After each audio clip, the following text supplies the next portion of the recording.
온타리오주 정부가 어제부터 도입한 백신 접종 증명서의 보안에 허점이 있는 것으로 드러났습니다. 위조 가능성이 너무 높다는 겁니다. 전문가는 정부 웹사이트에서 접종 영수증을 워드 문서로 연 뒤 이름과 생년월일, 기타 개인정보를 변경해 PDF 파일로 다시 저장할 수 있다고 지적했습니다. 이는 대부분의 가정용 컴퓨터에서도 가능한 것으로 알려졌습니다. 이처럼 미접종자도 손쉽게 위조가 가능하다 보니 추가 봉쇄를 막기 위해 꼭 필요하다고 도입한 접종 영수증 제도가 제 기능을 다하지 못할 것이란 설명입니다. 더 나아가 이런 문서 위조가 타인의 생명과도 직결되는 문제이기 때문에 우려된다고 전문가는 덧붙였습니다. 정부가 지나치게 성급히 도입하다 보니 이런 문제가 나타난 것으로 보인다고 전한 전문가는 정부가 조속히 이 문제를 해결하지 않으면 접종 영수증 제도 자체를 아예 중단해야 할 수도 있다고 강조했습니다. 도입 초기라 아직 위 변조 문서가 확인됐다는 보고는 없지만 음식점이나 주점 등의 업주들은 이런 위조 문서로 인해 문제가 불거졌을 때 모든 책임을 자신들이 떠안는 것 아니냐며 크게 우려했습니다. 이런 가운데 백신 여권이 도입되자 실내 영업을 아예 중단하는 것도 나오고 있습니다. 토론토 명소인 세인트 로렌스 마켓은 실내 푸드코트에서 백신 접종 증명서를 확인하기 너무 어렵다며 실내에선 식사할 수 없고 대신 패티오에서 먹거나 테이크아웃만 가능하다고 설명했습니다. 마켓 이용자는 백신 접종을 증명하지 않아도 쇼핑이 가능합니다. 또 다른 음식점 업주는 어제부터 실내 손님을 받지 않고 테이크아웃과 배달로 전환했습니다. 백신 여권을 두고 손님과 시비가 붙을 수 있고 도입 초기인데다가 개인적인 이유로 증명서가 진짜인지 가짜인지 식별이 불가능하기 때문입니다. 한편 온주에선 다음 달 22일이 돼서야 위변조 가능성이 낮은 디지털 백신 여권 QR코드가 도입될 예정입니다.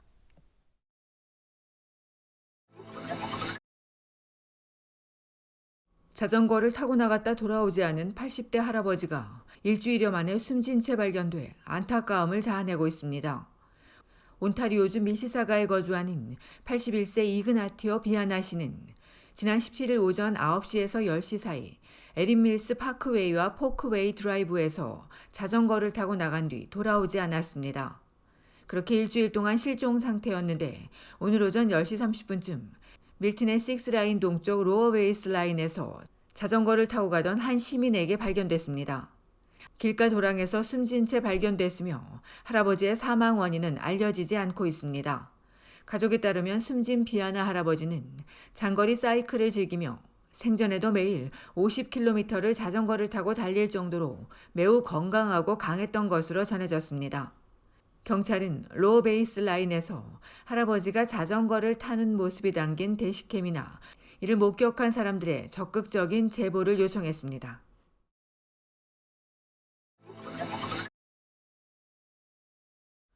온타리오주 학교들에서 코로나19가 다시 확산하고 있습니다.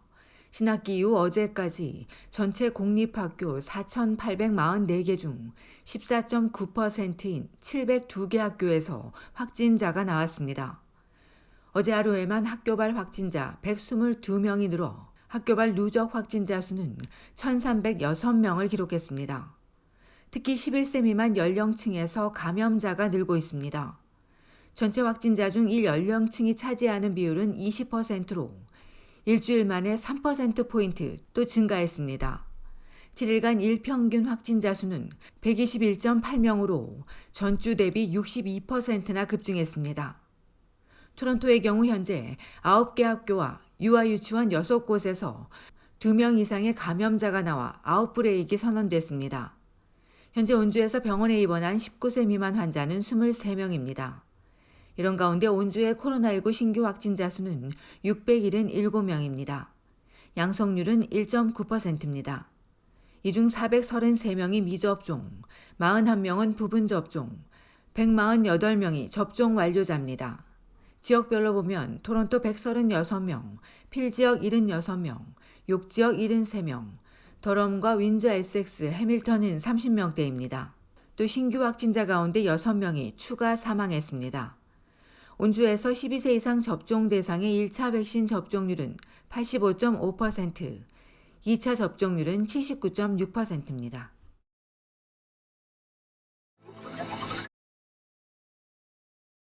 브리티시 컬럼비아주 정부가 6세에서 11세 어린이에 대한 백신 접종을 준비하고 있습니다. BC주 정부는 연방보건부가 어린이 접종을 승인하는 대로 해당 연령층에 대한 접종을 실시할 것이라고 밝혔습니다. 정부는 보건부 승인이 낙관적이라며 올가을 말쯤 접종이 가능할 것으로 예상했습니다. 앞서 화이자와 바이오엔테크는 자사의 코로나19 백신이 5세에서 11세 어린이에게 안전하고 효과가 높다고 발표했습니다. 이런 가운데 BC주에선 어제까지 코로나19 신규 확진자 759명이 증가했습니다. 또 10명이 숨졌습니다. 지역별로 보면 인테리어 지역에서 233명, 프레이저 보건 지역 214명, 밴쿠버에서 101명이 나왔습니다. 칠러왁에 있는 프로몬터리 초등학교는 신학기 첫 주 신규 확진자가 나온 이후 계속 증가하고 있어 오는 10월 4일까지 전면 비대면으로 전환했습니다. 한편 알버타주에서는 신규 확진자 1,336명이 늘고 20명이 추가 사망했습니다. 양성률도 9.06%로 높은 수준입니다. 이런 가운데 알버타주에선 처음으로 20세 미만에서 사망자가 나왔습니다. 캘거리 지역에 거주하는 18세 여성입니다.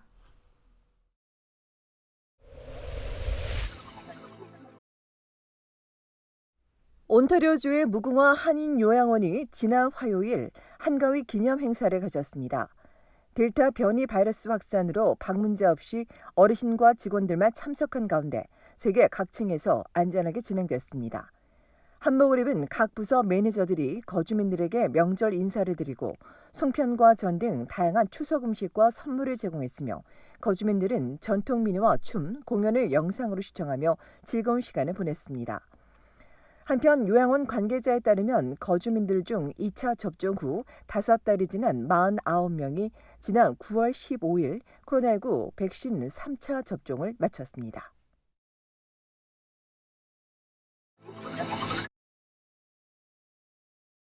주 토론토 총영사관이 토론토 경찰청이 홍보하는 혐오범죄 팸플릿에 한글판을 제작했습니다. 혐오를 혐오하라는 제목의 팸플릿엔 혐오범죄가 어떤 범죄인지, 캐나다 형법이 혐오범죄를 어떻게 처벌하고 있는지 이외에 혐오범죄 신고 방법과 토론토 경찰청 혐오범죄 수사대의 역할에 대한 내용이 총 6페이지에 담겼습니다. 총영사관은 이 팸플릿이 우리 모두 다 함께 노력할 때 혐오범죄를 근절할 수 있다는 메시지를 전하고 있다며 총영사관과 경찰청 홈페이지에 한글판 팸플릿을 올려 홍보하고 있다고 전했습니다. 앞서 지난 7월 26일 김득환 총영사와 토론토 경찰청장이 만나 한글판 팸플릿 홍보 방안을 협의했으며 이후 번역과 감수 작업을 거쳐 어제 완료했습니다.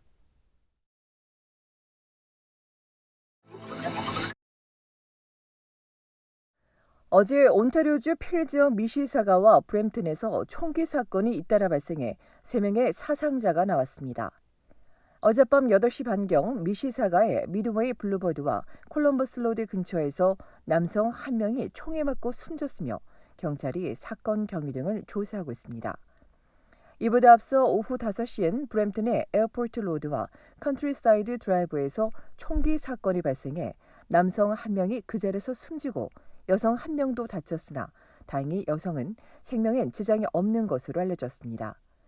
이 사건 후 범행 현장 인근에서 불에 탄 채 버려진 차량을 발견한 경찰은 이 차량이 범행에 사용됐는지에 대해 조사하는 한편 달아난 용의자 3명을 추적하고 있다고 전했습니다.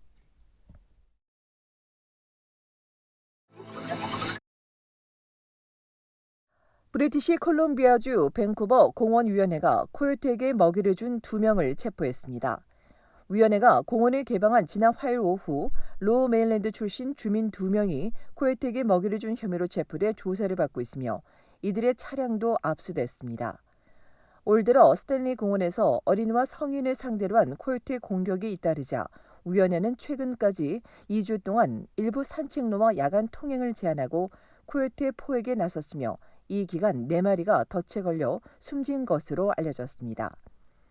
위원회는 여전히 코요테 공격 위험이 남아있다며 공원을 이용하는 시민들은 각별히 유의하고 코요테를 발견하거나 코요테에게 먹이를 주는 행위를 목격하는 즉시 당국에 신고해 줄 것을 당부했습니다.